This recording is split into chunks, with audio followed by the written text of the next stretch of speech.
अगर आप इस पेंटिंग को देखें तो पहली नजर में ये बहुत शांत और सुंदर लगती है। एक लड़की है, फूलों के बीच पानी में तैर रही है, आंखें खुली हैं, होंठ थोड़े से खुले हैं, जैसे वो कोई गाना गा रही हो। बिल्कुल। उसके चारों ओर प्रकृति अपने पूरे शबाब पर है। हाँ, पर जब आप उसकी आंखों में देखते हैं तो वहां एक अजीब सा खालीपन है। ये शांति असल में एक भ्रम है। तो सवाल ये है, ये लड़की कौन है और वो इस नदी में इस हाल में पहुंची कैसे? ये लड़की है शेक्सपियर के सबसे मशहूर नाटकों में से एक हैमलेट की ओफेलिया। ओफेलिया, अच्छा। और ये जो तस्वीर है, ये सर जॉन एवरेट मिले की 1852 की मशहूर पेंटिंग है।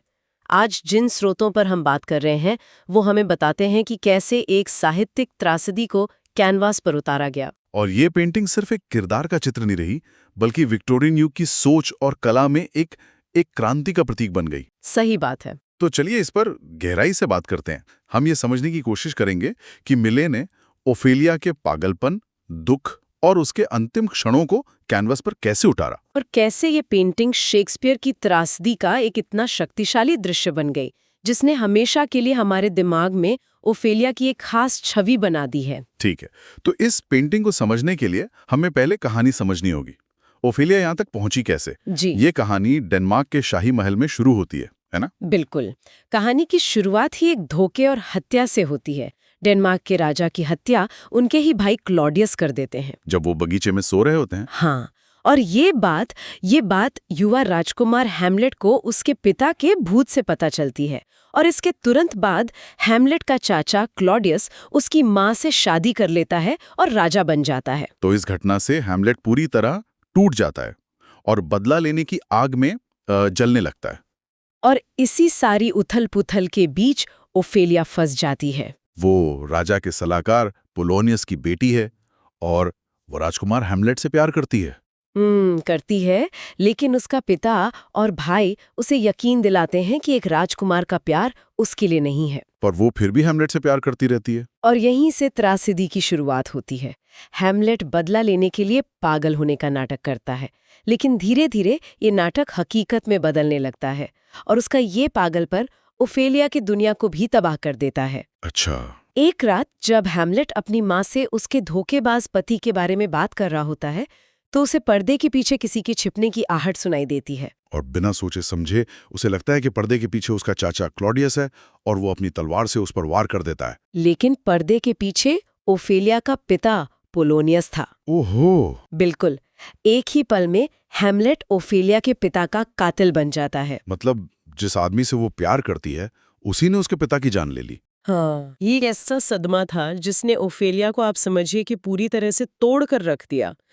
वो अपने प्यार और अपने परिवार के प्रति वफादारी के बीच फंस कर रह गई। उसका दिमागी संतुलन पूरी तरह से बिगड़ जाता है। तो क्या हम ये कह सकते हैं कि हैमलेट का जो पागलपन था वो एक तरह से संक्रामक था। एक तरह से हाँ, कि उसने ओफेलिया की दुनिया को इतना तोड़ दिया कि उसका अपना दिमागी संतुलन भी नहीं बच पाया। बिल्कुल। वो अपने दुख में डूब जाती है, अजीब अजीब गाने गाती हुई महल में घूमती है और लोगों को फूल बांटती है जिनका कोई मतलब नहीं समझ पाता। और अंत में वो नदी के किनारे फूल तोड़ने जाती है, एक विलो पेड़ की डाल पर बैठती है, डाल टूट जाती है और वो नदी में गिर जाती है। लेकिन वो खुद को बचाने की कोशिश नहीं करती। अपने भारी कपड़ों में वो गाना गाते गाते धीरे धीरे डूब जाती है। और यही वो पल है जिसे मिले ने अपनी पेंटिंग में कैद किया है।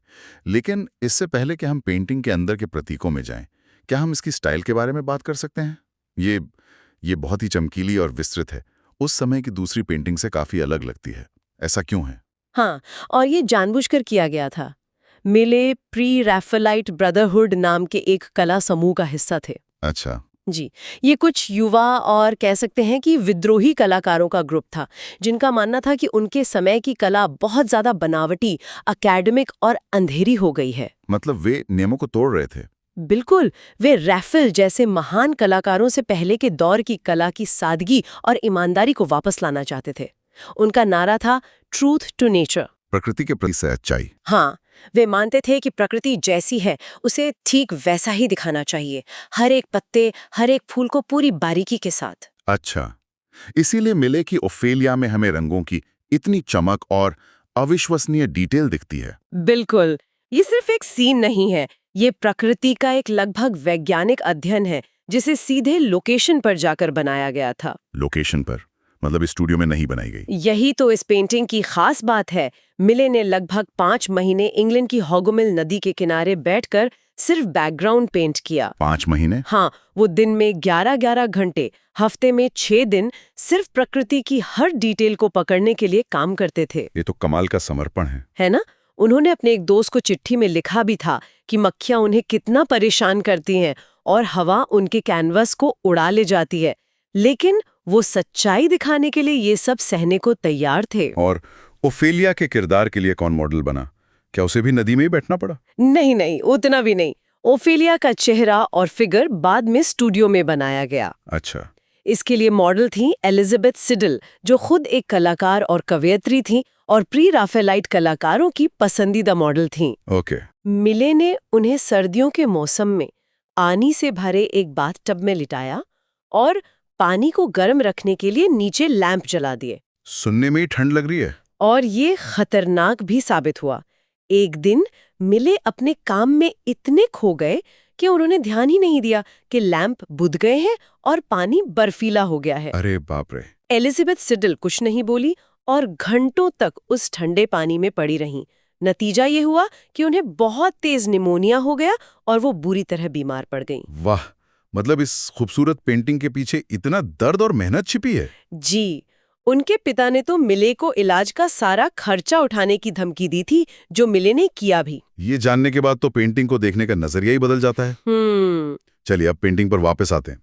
ओफेलिया की जो मुद्रा है, जिस तरह वो लेटी हुई है, उसके हाथ खुले हुए हैं, ये बहुत अजीब है।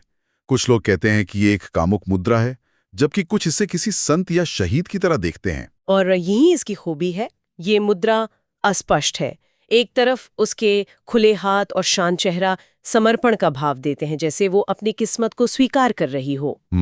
दूसरी तरफ ये किसी धार्मिक शहादत की तस्वीर जैसा भी लगता है, जैसे वो किसी ऊंचे उद्देश्य के लिए खुद को बलिदान कर रही हो। मिले ने जानबूझकर इसे ऐसा बनाया ताकि देखने वाला खुद इसका मतलब निकाले। मतलब ये सिर्फ डूबना नहीं है, इसमें एक अजीब सी शांति और सुंदरता है। बिल्कुल। ये एक दिलचस्प बात है कि मिले ने मौत के एक सीन को इतना खूबसूरत बना दिया है। क्या इस पर कभी कोई आलोचना हुई कि ये एक युवा लड़की की दुखद मौत को कुछ ज्यादा ही रोमांटिक बना रहा है? बहुत अच्छी बात कही आपने। जब ये पेंटिंग पहली बार 1852 में प्रदर्शित हुई थी, तो कई लोगों ने इसकी तीखी आलोचना की थी। अच्छा। हाँ, मशहूर लेखक चार्ल्स डिकिंस ने लिखा कि ये बहुत बदसूरत है और ओफेलिया किसी गंदे तालाब में डूबी हुई दिख रही है। ऐसा क्यों? कि ये सच्ची, थोड़ी अजीब और दुखद तस्वीर उन्हें पसंद नहीं आई। उन्हें ये बहुत ज्यादा असली लगी। तो फिर ये इतनी मशहूर कैसे हो गई? समय के साथ लोगों का नजरिया बदला। लोगों ने इसकी गहराई और इसमें छिपे इमोशन को समझना शुरू किया। उन्हें समझ आया कि ये सिर्फ एक लड़की की मौत नहीं, बल्कि उसके मन की स्थिति का चित्रण है। और अब ये टेट ब्रिटेन म्यूजियम की सबसे लोकप्रिय पेंटिंग्स में से एक है। जी। चलिए अब उन चीजों पर आते हैं जो इस पेंटिंग को और भी गहरा बनाती हैं। फूल। पूरी पेंटिंग फूलों से भरी हुई है।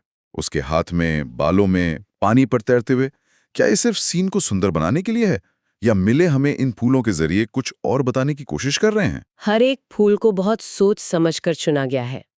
विक्टोरियन युग में फ्लोरियोग्राफी यानी फूलों की भाषा बहुत लोकप्रिय थी। फूलों की भाषा? हाँ, हर फूल का एक खास मतलब होता था। मिले ने शेक्सपियर के नाटक और फूलों के प्रतीकात्मक अर्थ दोनों का इस्तेमाल करके ओफेलिया की पूरी कहानी को इन फूलों में समेट दिया है। अच्छा, तो ये एक तरह का कोड है। चलिए इसे डिकोड करते हैं। सबसे पहले उसके गले में जो वायलेट्स की माला है, उसका क्या मतलब है? वायलेट्स वफादारी, मासूमियत और युवा मृत्यु का प्रतीक है। नाटक में ओफेलिया कहती भी है, मेरे पिता की मृत्यु के साथ सारे वायलेट्स मुरझा गए। तो ये सीधे तौर पर उसके पिता के प्रति उसकी वफादारी और उसके दुख को दिखाता है। और उसके हाथ के पास जो डेजी के फूल तैर रहे हैं, डेजी मासूमियत का प्रतीक है। उनका पानी पर तैरना शायद इस बात का इशारा है कि उसकी मासूमियत अब खो चुकी है, बह गई है। अच्छा, तो डेजी मासूमियत के लिए है और वायलेट वफादारी के लिए।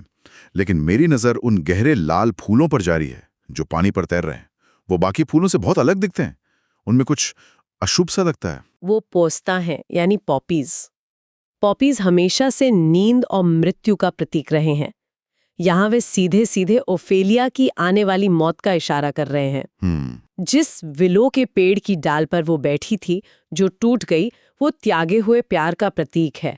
और अगर आप ध्यान से देखें तो नदी के किनारे पर बिछुआ यानी कांटेदार पौधे भी हैं। हाँ, मैंने देखे थे। वे दर्द का प्रतीक हैं। ये दिखाता है कि ओफेलिया का जीवन कितना दर्द भरा था। तो मतलब वायलट से लेकर बिछुआ तक हर फूल और पौधा ओफेलिया की कहानी का एक हिस्सा बयान कर रहा है। उसका प्यार, उसकी वफादारी, उसकी खोई हुई मासूमियत, उसका दर्द और आखिर में उसकी मौत। ये एक तरह की बॉटेनिकल यूलॉजी है। बिल्कुल, वनस्पतियों के माध्यम से दी गई श्रद्धांजलि। कमाल है। इसका मतलब है पेंटिंग सिर्फ एक तस्वीर नहीं है, ये एक पूरी कविता है जो रंगों और प्रतीकों में लिखी गई है। सही कहा। मिले ने सिर्फ ओफेलिया को नहीं बनाया, उन्होंने उसकी पूरी मनोवैज्ञानिक दुनिया को हमारे सामने रख दिया है और उन्होंने उसके पागलपन को प्रकृति की इस बेहिसाब सुंदरता के साथ दिखाया है। बाहर सब कुछ इतना जिंदा और खूबसूरत है और अंदर वो लड़की बस खत्म हो रही है। और यही टकराव तो इस पेंटिंग की जान है ना। ये कॉन्ट्रास्ट ही ओफेलिया के अकेलेपन और दुख को और भी गहरा बना देता है। प्रकृति को उसकी कोई परवाह नहीं है, वो अपनी गति से चल रही है। ये पेंटिंग विक्टोरियन समाज की उस सोच पर भी एक टिप्पणी है जो अक्सर महिलाओं के दुख या हिस्टीरिया को एक खूबसूरत दुखद चीज के रूप में देखती थी। तो आज की इस चर्चा से ये साफ है कि सर जॉन एवरेट मिले की ओफेलिया सिर्फ एक खूबसूरत पेंटिंग से कहीं ज्यादा है। बिल्कुल। ये एक किरदार के टूटने का एक गहरा अध्ययन है जो प्यार, वफादारी, दुख और पागलपन को एक ही फ्रेम में कैद करता है। ये कला के इतिहास में एक क्रांतिकारी कदम था और इसके पीछे कलाकारों का जुनून और त्याग भी छिपा है। और ये हमें एक बहुत महत्वपूर्ण सवाल पर छोड़ जाता है। स्रोत में उल्लेख है कि ओफेलिया की मुद्रा को कामुक या शहादत के रूप में देखा जा सकता है। हाँ, इससे ये सोचने पर मजबूर होना पड़ता है, ओफेलिया की मृत्यु को इतना सुंदर और शांत बनाकर मिले असल में त्रासदी के बारे में क्या कहने की कोशिश कर रहे हैं? क्या ये उसके दुख को एक ऊंचा दर्जा देता है या फिर ये उसके दर्द की भयावहता को कम करके उसे खतरनाक रूप से रोमांटिक बना देता है? क्या सुंदरता दुख को सहने लायक बना सकती है या वो हमें उसकी असली सच्चाई से दूर ले जाती है?